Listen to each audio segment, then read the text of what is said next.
Coming up on today's Locked On Senators. What a game, what a comeback. The Senators erase a 3-goal first period deficit to beat the Predators 4-3. How did they do it? And we have a SensCentral Citizen. It's Attila in Windsor. He tells us all about how he became a Sens fan and how he feels about the team this season. All that plus you and I played the same amount as Dominic Kubalik in the third period and beyond last night. What is going to happen with that situation? That's all coming up on today's edition of the Locked On Senators podcast. It's your team every day. Your Locked On Senators, your daily podcast on the Ottawa Senators. Part of the Locked On Podcast Network. Your team every day.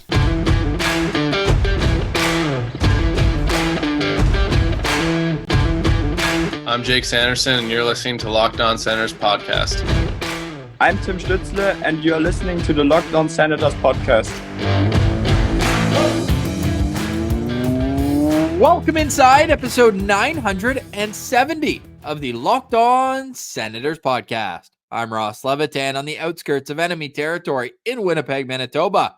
Alongside Brandon Pillar up in the Blue Mountains. You can follow the show on social media. We're at SensCentral on Twitter, LockedOn.Senators on Instagram. The show is free and available on all podcast platforms, including on YouTube, where a like, comment, and subscription go a long way to helping the show grow. Today's episode is brought to you by the FanDuel Sportsbook. Make every moment more. Right now, new customers in the U.S. get $200 in bonus bets if you bet $5 or more wins. $5 or more, you win it. You get $200 in bonus bets. Visit FanDuel.com/lockedon to get started. Today is Tuesday, January 30th, and Pilsy, this is going to be a goofy episode. For the first time ever, we showed up matching. Yeah, Ross, you look good today. I don't know what it is, but you're just looking great. I guess on Tuesdays we wear green, and you just want to rep the brand, Locked On. We're big brand guys here at the Locked On Senators podcast. Go check out all Locked On podcasts out there, NHL, NFL, NBA, MLB, whatever sports you want, you can get it at Locked On. Okay, now done with that. But hey, these are comfy shirts. So I was feeling it today, and you showed up, and we thought one of us was going to switch, but it was the old game of chicken. Neither of us wanted to be the one that switched. So here we are. And if you're just listening to this, you're probably like, what the heck's going on? So check it out on YouTube or Twitter. Ross and I are twinning today. We even got Sens hats, different Sens hats, but the Sens hat and the green Locked On sweater is the uniform today. Same, but different. Kind of like the first period and the second period in the game last night. Nashville gets a 3-0 lead. Ottawa erases it in the second period. Did you hold out hope after that first period that things could turn around, or did you need a Parker Kelly in your life to stand up in the locker room and speak on it? I'm going to be honest. I had zero hope after that first period. In fact, I was on the phone with my sister, my nephew, shout out Aiden, is a new Sens fan, loves the Sens. He was watching the game and he said, Uncle Brandon, I think they're going to lose 9-0 here. He says, if they lose 3-0 each period, it's going to be 9-0. And I was like, yeah, you know what, buddy, you're probably right on that one. But he got to wake up this morning to a 4-3 overtime win. And Ross, you pulled up the tweets on Twitter. You like to tweet out first period thoughts, second period thoughts, etc. And revisiting those first period thoughts, I don't think there was a single Sens fan out there that held hope, not only that this team was going to win the game, but even just not make it embarrassing. Like, I think all of us collectively were like, well, it was a terrible loss to the Rangers, and they're going to stack this one up as another terrible loss. But this is a Sens team that showed a lot of fight. The star players, Brady Tkachuk, Tim Stützle, Claude Giroux, they showed up. Joonas Korpisalo, Ross, I'll let you take over this part because you did quite the quick turnaround on Joonas Korpisalo, at least for the time being.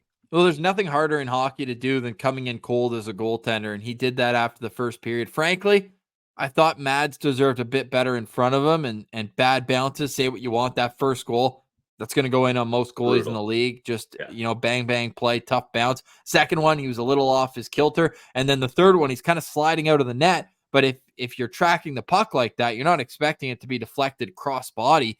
I mean, he would have just caught that, cradled it, and you get a whistle. So, you know what?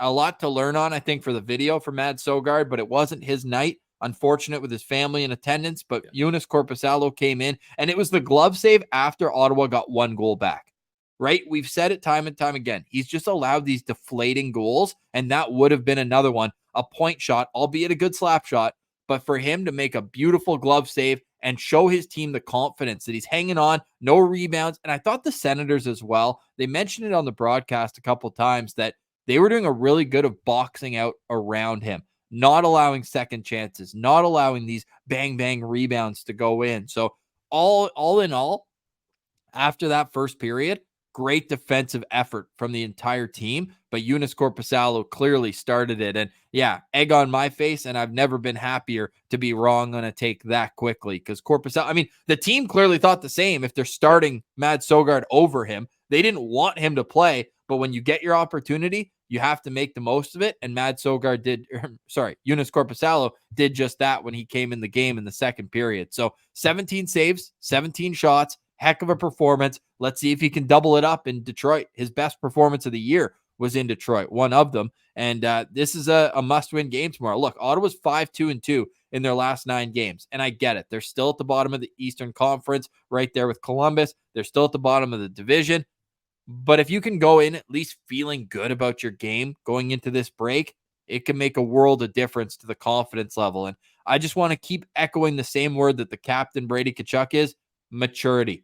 They would have pissed this game away earlier on in the season, but to battle back and let the home crowd, the citizens, go home happy, that's a great feeling and a great mood booster. They're going to need a few more of these types of wins, hopefully not down 3-0, but in terms of the momentum boost to carry this in and allow them to inch closer and closer to the pack, because let's face it, those 2 0-5 road trips just completely murdered the season. Yeah. But now they've got some making up to do to even get back to the pack. And yeah, they go 5-2-2, and they've moved up 1 spot in the standings. Like, this and is from just last to second last. Like, that's just the NHL. Now, last night, we keep talking about these games in hand. Last night, they were the only game in the National Hockey League, the only game in the Eastern Conference. Those are the nights where you have to come out with 2 points, and then you have to build on that. So heck of a performance. Second and third period, the Stars came to play. You got multi-point effort from your captain, 8 shots on goal. You had multi-point night from Tim Stützle,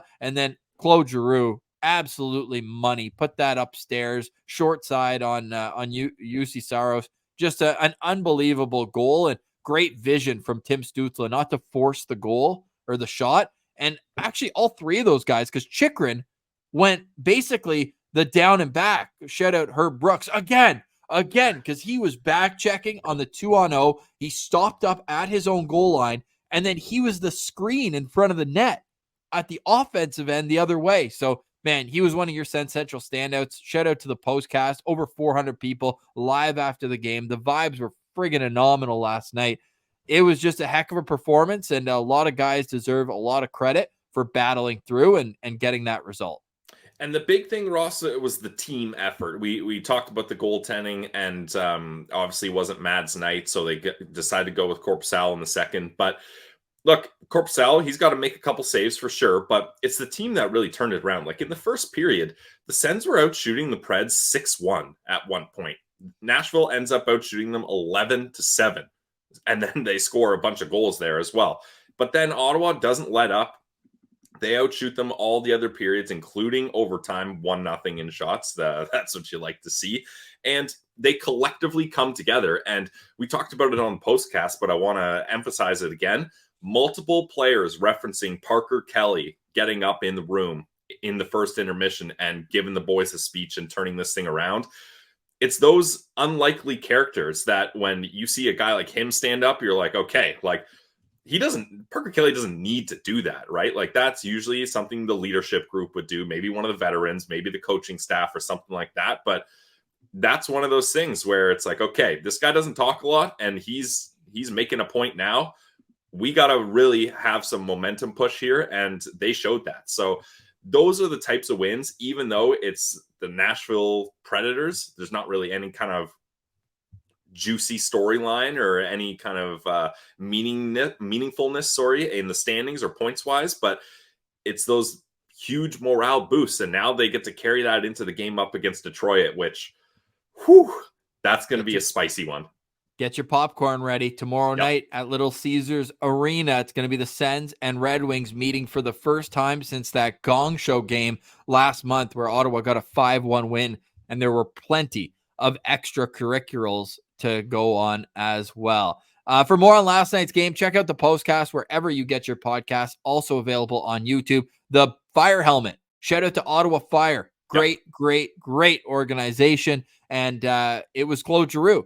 Let's keep her going, and let's keep her going, as we'll do with this show as well. On the other side, we've got a SensCentral Citizen, and then on the other side of that, we have to talk about the Dominic Kubalik situation. It really feels untenable and is a solution coming soon. We'll get into all that. This is Locked On Senators, your team every day.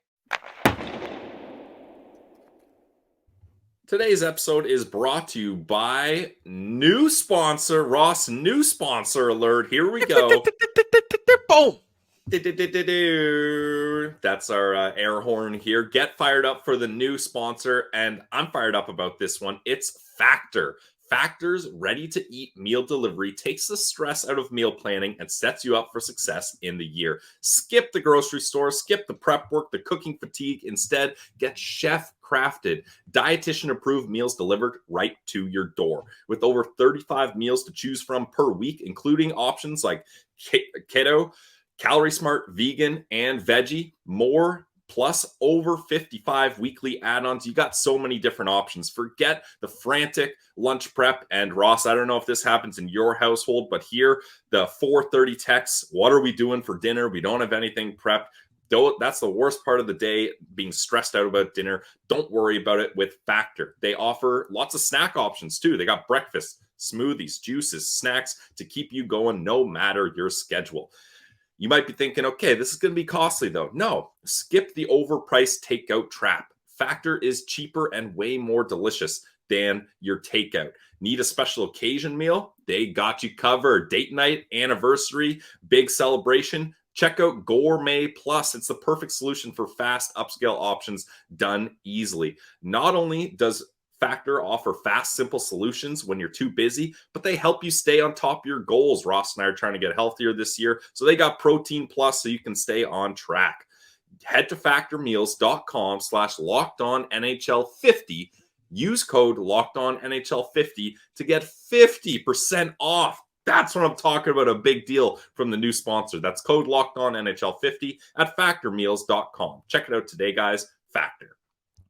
Today's episode is also brought to you by Farm to Fork Delivery, serving all of Ontario, all of Quebec, and our friends up in Nunavut with premium meat and seafood. Not only do they have all the best deals, all the best bundles, but they also have grass-fed beef. They've got a lot of options, and all of their grass-fed meats are grass-fed and finished, which means the cattle have exclusively consumed a grass-based diet. There are a ton of benefits that you can go read about in the blogs on farm2forkdelivery.ca. That's farm2fork with the number 2, farm2forkdelivery.ca. If that sounds like something you're into, they've got a phenomenal deal going on right now with thick cut grass-fed steak specials. Get this, Pilsy. 8 ribeyes, 10 New York strip loins, all center cut, so 10 ounce. So you're getting, math guy, 80 ounces of steak for $300. That's a 45% savings. And then because you're a listener of Locked On, you can add in the promo code LOSP10 for 10% off your first purchase. They've got all the best deals, all the best shopping available to you. And they also pass the test of the customer service because it's free delivery right to your door. Not only that, but when you go to farm2forkdelivery.ca, you can also make sure that your meats are coming to you as fresh as possible. How can you be fresh and frozen? Well, what they do is they hand cut the meat at the butcher's table and then flash freeze it to seal in all the freshness, vacuum sealed in. So go to farm2forkdelivery.ca, farm2forkdelivery.ca, and taste the farm to fork difference. You will never go back to grocery store meats.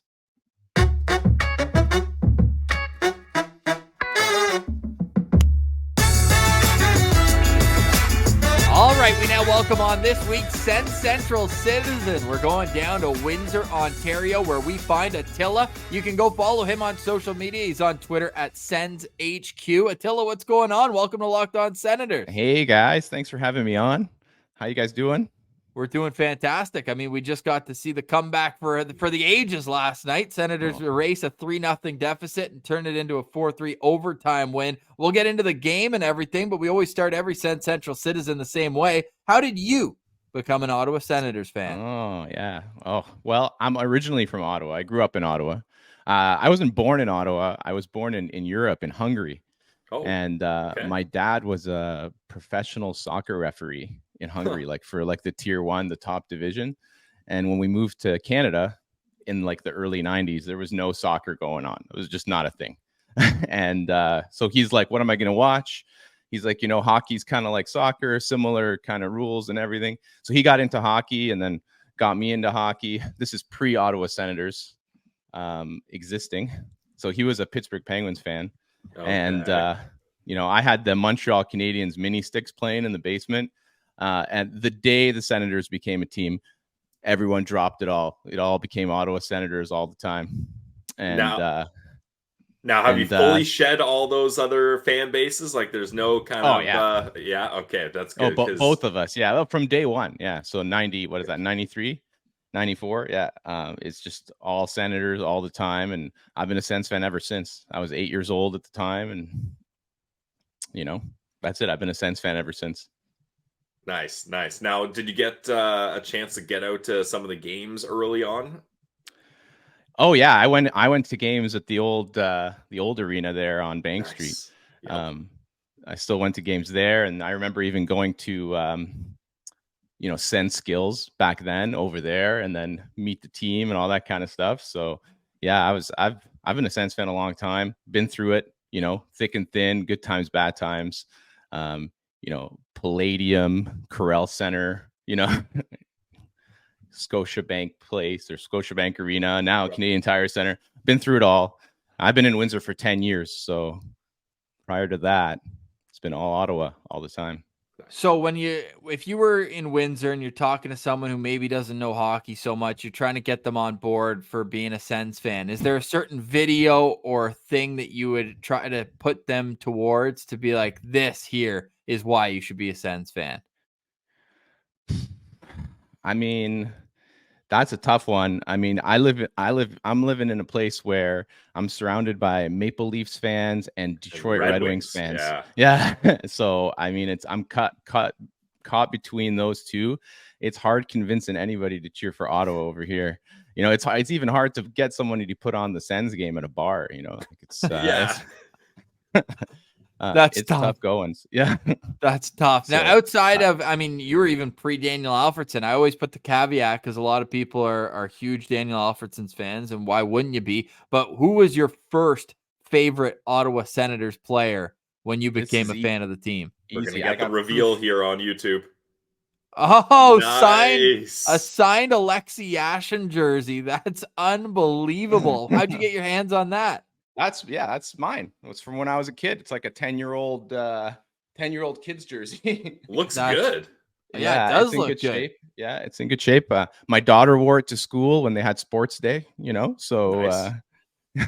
That's awesome. But yeah, Yashin was my guy. I mean, I remember I was really big into Yashin when I was little, and I didn't really understand the ins and outs of, what was going on with him money-wise and all that. I was too young really to get all that, but as far as a player goes, I mean, he was fun to watch, and I was a big fan, so I was pretty sad when he left. Yeah. Now, looking back on that, how do you feel about that trade now? Because obviously that was one of the most monumental trades in Sens history. Sure, your favorite player leaves, but you get a pretty nice return and some longevity out of the pieces coming back. So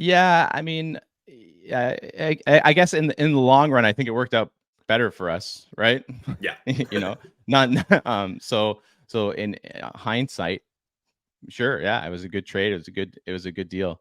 But did 13-year-old Attila think that at the time? No, definitely not. Yeah. He did not think that at the time. Yeah, he did not think that. Oh, I love it. So Alexei Asen, seems like you got a thing for high-scoring forwards. Who's your favorite player on the team right now? I mean, what I got on this jersey is Timmy. So, go. I mean, how can you not put Timmy on a jersey here? But you can't say no to Brady either. I mean, it's pretty close between Timmy and Brady for me. I think Timmy's got that upside where, he still has that potential to break out. He's so young still. He's 22, right? And he's just, I still think we haven't even scratched the surface with what he's going to be able to do. So I think he's going to be the greatest Senator of all time, close to Carl. Ooh. I think it's going to be neck and neck there. I mean, Alfie's on his own. Whoa, Alfie's on his own. whoa. Like, we don't even include that, right? Like, that's just he's the Mount Rushmore of Senators, right? So Just 4 different Alfie faces, one with the that's it. long hair, one with the Yeah. bald look. Yeah. And one is Coach Alfie with the suit on. there you go. Yeah. Hey, Exactly. Speaking of which, as a guy who's been a Sens fan since day one, how's the nostalgia for you seeing Jacques Martin back on the bench? Like, when that move got announced, what was your initial thoughts? I mean, I liked it initially. I mean, I still don't hate it. I think it was a good move. I think he's a regular season coach. I mean, that's just from our past experience, right? He's not a playoff coach. Although he did win a couple of cups, right, with Pittsburgh. But And he lets everybody know he wears the ring. He does wear that ring. I would too. I would too. Yeah. Yeah. Why not? Yeah. You don't see a lot of coaches wearing those rings, though, right? I mean, Not a whole lot of them have them. That's fair. True. That's true. So at first I was, excited. I thought this is what the team needs. They need structure. They need some stability, and they need a change. So I thought it was a good move to bring on Jacques. But yeah, it definitely gives me. I mean, I have good memories of Jacques in Ottawa, but also some tough ones there in the playoffs. Those hurt, man. Those Leafs losses in the playoffs. I don't like to be reminded of those, and I can't help but think about them every time I look at Jacques. So that's fair. Especially where you're living now. I'm sure that's something that people are quick to remind you. Yeah.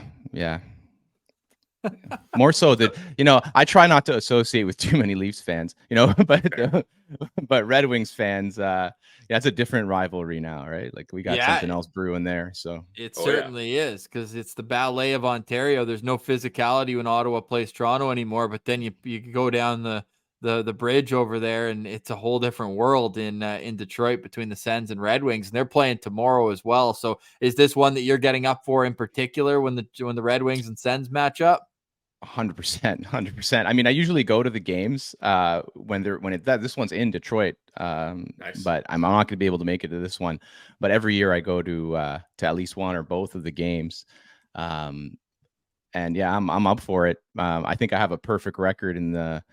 Ooh. Oh, I went to Joe Louis when it was Joe Louis still, and then now the Little Caesars Arena. I have a perfect record with them. We win every time I go. So.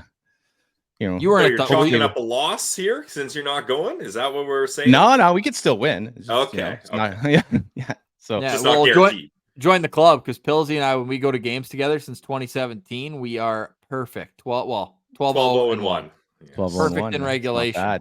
Not bad. Perfect points record. Yeah. I mean, I think it's gonna be nasty tomorrow with all this Joseph talk and everything. I think there's gonna be, I mean, I hope Brady's not gonna fight some scrub again. Like, we need him on the ice, But Casty better bring his fighting mitts tomorrow. Yeah, maybe Zach McEwen gets into the game. Maybe. Now, final question for me, and we really appreciate you doing this, Attila, and I want your thoughts on the season the rest of the way. Like, what to you would mark a successful rest of the season, putting aside the 0-5 road trips, putting aside what got Ottawa to the bottom of the standings, just looking from here till the end of the year, what would make you feel confident going forward in the group?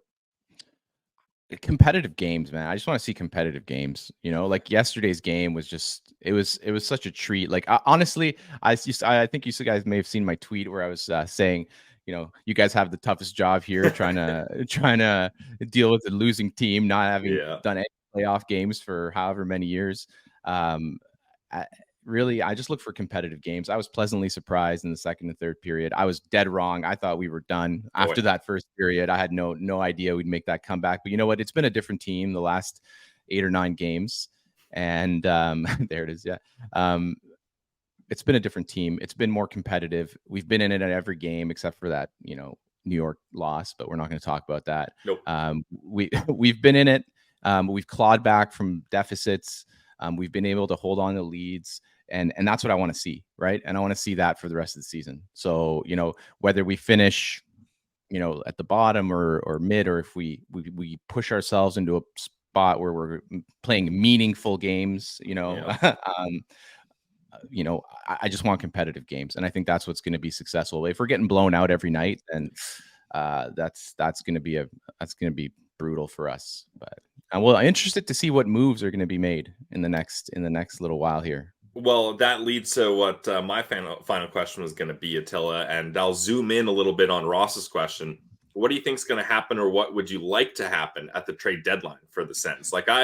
Every time I think I understand or have an idea of what they're going to do at the deadline, there's so many different ways Steve Staios could attack this. So what would you like to see happen at the deadline for the Sens? I think we need a right D. I think we need to balance out our D core there. I don't know about trading Chychrun, Shabbat, like this whole conversation here. I'm not so gung-ho on maybe doing that right now, but we need to bring in some sort of right D. I don't know what that trade's going to look like, but I think that's going to be our number one priority. And then goaltending obviously is an issue. Corpy was good last night, but these up and down performances are just driving me nuts. You don't know what Korpisalo you're going to get every time he steps into that net, and that doesn't give the boys a lot of confidence. So we need stable goaltending. We need to shore up the right side of the D. I think that's what we need to be worrying about. When you say shore up the right side of the D, is there a specific type of player? You don't have to name one in particular unless you have one, but a style of player that you would think would fit on the Sens blue line? Well, I'll tell you what we don't need is more puck-moving defensemen. Okay, so we have plenty of those. We need solid, reliable, stay-at-home defensemen. That's what we need. We need guys that are reliable on the puck, make good decisions. Management's looking for veterans, right? They're looking for mature players, right? So mature players are going to bring that kind of stability. No Nick Holdens, hopefully. Somebody who's got a little bit more skill than that, I'd say. But maybe a bigger body, stay-at-home defenseman. Tanev kind of fits the bill. I know that's been kind of floated around. I just don't see that. I think Pilsy said that. I don't see him coming here. There's just no way. Yeah. The only thing that could maybe work, and Ross and I were kind of tinkering with this idea, is if they try to get him at the deadline and have an extension already in place. Then maybe I could see it, but then you're giving up assets to make that happen. Whereas if you get him in the free agent market, at least you don't have to give up any future assets. Yeah, that's true. But that's the kind of player we need. Well, Attila, really appreciate you joining us. Everyone can go follow him on Twitter at Sens_HQ. Yep. Criminally underfollowed. So go make sure to throw a follow to Attila over at Sens_HQ. Thank you for doing this, Attila. Really appreciate it. And we look forward to doing it again down the road. Thanks, guys. Just want to say you guys do an awesome job. Really appreciate all your hard work. And it makes it even more of a pleasure to follow this losing team, having you guys around. Today's episode is also brought to you by our friends over at eBay Motors. Passion, drive, and patience. That's what brings home the winning trophy, and that's also what keeps your ride or die alive. eBay Motors has everything you need to maintain your vehicle, and if you want to level it up, they got you covered. You want superchargers? Yep. Roof rack? Yep. Exhaust kit? Yep. LED headlights? Yes, and so much more. So whether you're into speed, power, or style, eBay Motors has got you covered. With over 122 million parts for your number one ride or die, you will always find exactly what you're looking for. And with the eBay Guaranteed Fit, your part is guaranteed to fit your ride every time, or you get your money back. It's that simple. Because with eBay Motors, you're burning rubber, not burning cash. With all the parts you need at the prices you want, it's easy to turn your car into the MVP and bring home that W. Keep your ride or die alive at ebaymotors.com. Eligible items only. Exclusions apply. eBay Guaranteed Fit only available to U.S. customers. Check it out today, guys. eBay Motors. Today's episode is also brought to you by FanDuel, the official sports book of the NFL and Locked On. FanDuel has you covered for everything of your wagering needs. Now, the Super Bowl is on deck, so why not head to FanDuel and check out all the odds, all the boosts, all of the props for the big game. I'm all over the Kansas City Chiefs. I know Pilsy hates that, but at plus money, it's hard to argue with the Kansas City Chiefs. They're plus 108 as it stands right now over at the FanDuel Sportsbook. At FanDuel as well, there's no better time than now to get in on the action. FanDuel has so many ways for you to end the season with a dub or 2 or 3. Not only can you bet on who will win the Super Bowl, but I love these ones as well. You can bet on either quarterback to catch their own pass at plus 5,000. We saw that last week with Lamar Jackson. And another one, who doesn't want to bet the over on the big game? So I always go with the over at FanDuel. New customers, you can join today and get $200 in bonus bets if your first bet of $5 or more wins. Just visit FanDuel.com/lockedon to sign up. That's FanDuel.com/lockedon. Make every moment more with FanDuel. It's the official sports betting partner of the NFL.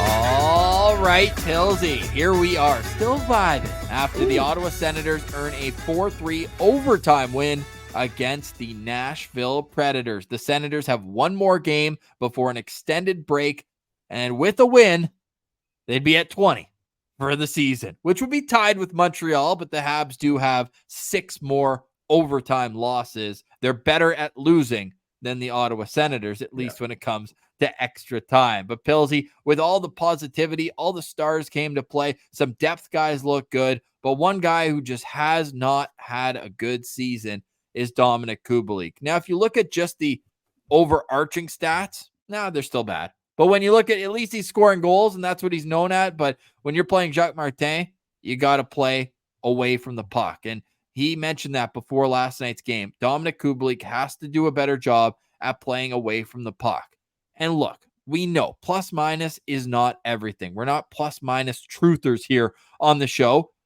But when you are -8 worse than the next guy on the team and -13 worse than the next forward on the team, there's a bit of a trend developing with Dominic Kubalik. Kubalik only played 6 minutes and 51 seconds in last night's game against the Nashville Predators. And I made you guess, Pilsy. I said, how many shifts after the second period for Dominic Kubalik?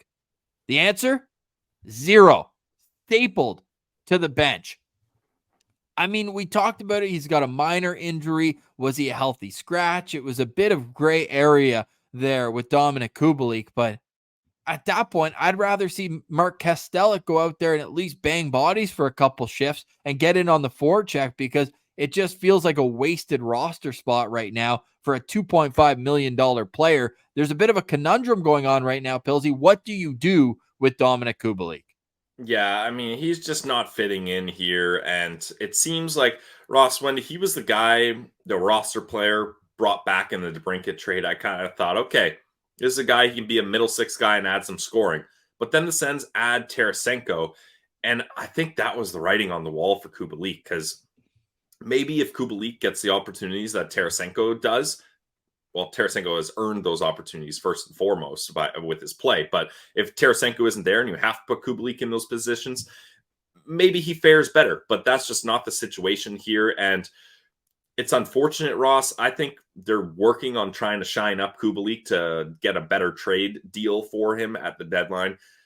I got to think there's some interest. Like, sure, he's not playing that great, but at $2.5 million for a cheap draft pick trade for a contending team, you got to think there's some teams interested. Maybe the Sens have to retain a little salary, which is scary to think of, just to kind of dump him. But at this point, it doesn't make sense for Kubalik to be here. It doesn't make sense for the Sens to be here. Like, I would much rather give Angus Crookshank more opportunities. Like, Crooker in Kubalik's position, I thought had a lot more impact on the game, because if Kubalik's not scoring goals, he has no B game. Like, there's just nothing going on there, unfortunately. And I think both parties need a fresh start here. So whatever happens to Dominic Kubalik, I I don't think he will be here beyond the trade deadline. And it's unfortunate because you can see the tools in his game, right? It's a big body, can skate, but it just has He's got not a great worked out. shot, but it's just He's taken 4 shots in his last 6 games. He's -5 with no points. Like, complete liability defensively, unfortunately. And he seems like a good guy. Like, I wanted it to work out here for him, but it simply hasn't. Now, the Ottawa Senators will have some decisions to make, and I think they'd have to eat 50% to even get a draft pick at this point, Pillsy. He has zero value right now. And the Ottawa Senators are still eating money on Matt Murray this year, but you can retain 3 salaries at any given time. And we also heard yesterday, now Darren Dreger, he speaks a lot, so sometimes there's, things that don't come true that he says, but that the Ottawa Senators would likely have to eat money on a Vladimir Tarasenko trade. Now this, I would assume, would be to get the value to the extent that it needs to be, not like Kubalik just to offload him. I'm still torn on Tarasenko, but there is a world where if they are looking to offload both, they have the ability to retain salary on both. Now, if you retain 50% on Dominic Kubalik, that's a $1.25 million player. Would somebody bite on that? I think so, but you're not going to bite on it to put him in your bottom 6 because you've just had a sample size of 40 plus games. He needs to play in a top 6, and that's a big risk to put him in a top 6 when he has not produced. No, he's not cracking any playoff contenders top 6, Ross. I don't think so. I think you're just adding him for cheap depth scoring. Maybe there's teams that have injuries, need a little oomph on the bottom 6 scoring wise. There's no way teams are looking at Kubalik and trying to fit him in a top 6 role if they're playoff contenders. I don't think so. But then what are you acquiring? Take off your Sens hat, Pillsy, put on another team's hat.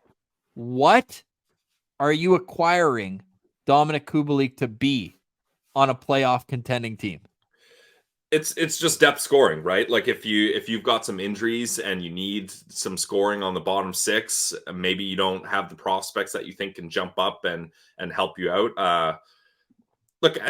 He's not going to be coveted a player, but similar, kind of like I would put him as a poor man's Thomas Tatar, right? Like similar situation. If the Sens retain 50%, similar cap hit as well.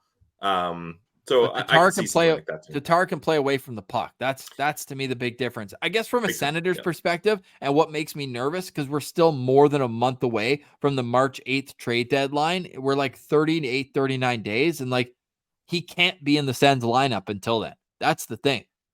The Senators are a worse team when he's in the lineup, and clearly Jacques Martin has zero faith in his game. Zero. Yeah. And like, unfortunately, the Sens are at a point this season where they're out of it. So why not use the rest of the time to see what you got in prospects like Crookshank? Give Igor Sokolov another chance. See what you got in Yuri Shmekal. Like, there's so much more valuable things you can be doing with that roster spot that the sooner they deal with Kubalik, the better. But would you just keep him on the reserve list, like keep him as a healthy scratch? No, you're not going to Michael Bodker him if you don't have to. Well, what are you going to do then? You're going to play him 4 minutes a night? I don't know. I think you got to tell teams you're willing to eat half of it and you're willing to take a late draft pick in return. I take no pride in saying this. I put him on waivers. Yeah. Then you don't have to retain that. But retaining the salary isn't a big deal for the Sens. I think you're out to lunch if you think that a team's claiming him for $2.5 million. This would more so be to assign him to Belleville to try to get him at least confident in his own game back. And then after 2-3 weeks, you want to bring him back and give him another chance in Ottawa again, knowing that this season probably out the window anyways. So then you can come back and maybe pump the value then. But right now it's like he has zero confidence. Every time he steps on the ice, he's eating a minus. Like there's just nothing positive happening right now for Kubalik in Ottawa. And it's unfortunate to say, but at some point you have to kind of call a spade and say, it's not working here, at least right now. So we have to find a way to move you into a situation where you can have success, whether that's to another team or to the minors, because I just don't see it. And last night, the writing's on the wall when you're not playing a single shift in a tie game in the third period. That tells you everything you need to know about what your coach thinks of your defensive game. And the worst part about this, Ross, is we're going up to a game in Detroit up against the Red Wings tomorrow. There's probably Red Wings fans watching right now, and they are eating this up because now you're looking at the DeBrincat trade. Essentially, the Ottawa Senators are getting Boston's the Boston Bruins first round pick for Alex DeBrincat. Yeah, well, and the cap space to sign Tarasenko, which shouldn't be discounted, right? Yeah, but it also shouldn't be counted that much. Yeah. Tarasenko with 32 points in 44 games, DeBrincat with 43 and 49. That's actually No, from Ottawa's perspective, sure, it works out. But if you're Detroit, Oh. you're like, holy crap, we fleeced them. It is. Fair. So, you know what? Just because you said that, you've convinced me. Put Kubalik in the lineup tomorrow. See if he can have a revenge game. I think, didn't he score twice against Detroit the last time in Detroit? He got the helmet, I think. Here, let me see. I've got his game logs up here. Ross, that could be one last-ditch effort. Like, okay, you're up against your old team. No, he scored 2 goals up against Toronto. 1 goal. He had a goal in that game. Yeah, this is the last-ditch effort. Let's see if you got anything here. Like, if you can't get up for this game, it's not gonna happen. Let us know in the comments what to do with Dominic Kubalik. What are your thoughts on this experiment, and how do you get out from under it? Pillsy, any final thoughts on today's show? Final thoughts for me is I wish it was tomorrow because I am so fired up about this game up against the Red Wings. And if the Ottawa Senators can carry that momentum that they just got from coming back from 3-0 and getting a 4-3 win, it would just be so nice to go into the stretch of no games feeling good and having good vibes.